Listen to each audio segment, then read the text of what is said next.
Time for today's heavy hitter, Son of Sam.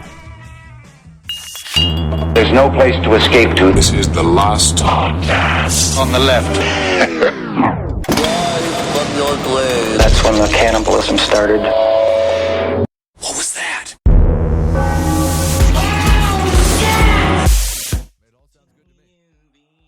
He chased him a little bit. Other times he said that he hinted towards that he might have lost his virginity in Korea. Yeah. And if he did, that was the only time he had sex. We know that for a fact. But David, also in Korea, started to experiment with drugs. Took a lot of acid, smoked a lot of pot, and did a lot of cocaine. Normally that makes somebody really awesome. Well, yeah, I mean, we're getting into that. You know, he was starting to live the groovy drug life. He started to become kind of a super left-wing pacifist. And in letters to Iris, he started to ramble about nonviolence, quote-unquote, war pigs, and the power of love. You know, 1971... acid head ramblings, pretty much. He refused to carry a weapon and was nearly discharged for that. But by the time he's in the army, you know what I mean? You're still in the army. You gotta have at least to hold the gun. Yeah, well, he was trying to get conscientious objector status. He wanted to work as a firefighter or something like that. But by the time his career in the army was almost over, the rhetoric that he had that went from, the power of love, like all these war pigs, like, man, we really got to all come together. It started to change. It started to sour a little bit. And this is what he wrote in one of his last letters. I might turn out to be a lifetime freak. They taught me about many weapons. I will use these tactics to destroy. Also, please send schmear.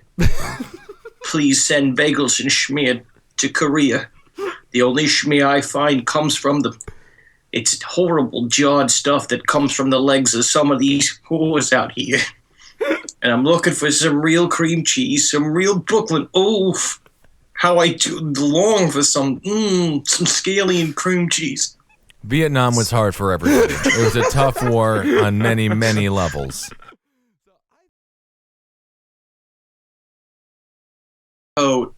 Grease for your hair that just comes from the crooks of motel beds, and you get the action sandals. Wow, that's a hell of a grab bag.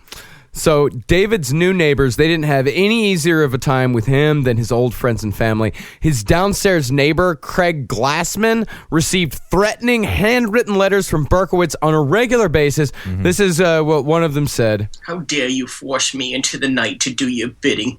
True, yes, I am the killer. But Craig the killer kills on your command. The streets have been filled with blood at the request of Craig. Because Craig is Craig, so must the streets be filled with Craig. Signed David Berkowitz, apartment 1B. This is from David Berkowitz. I should have said something. Didn't mean to scare you. Didn't mean to surprise you. But you left your newspaper out. I thought I'd bring it to you. I hate it when people steal it, Craig, forcing me to murder. I just, if I was Jewish, I would be upset with Woody Allen. Because he just created every impression. That's Berkowitz.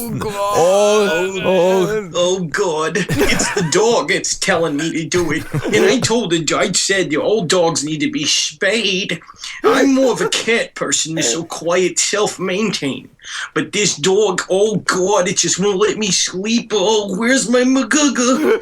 I gotta put my maguga on before I go to Sabbath soup time. There's a Sabbath soup night. Well, you're just never going to work again, are you? Sabbath soup night does sound very fun, though. I would love to go. If you're out there listening and you know where a Sabbath soup night is in your area, let me know.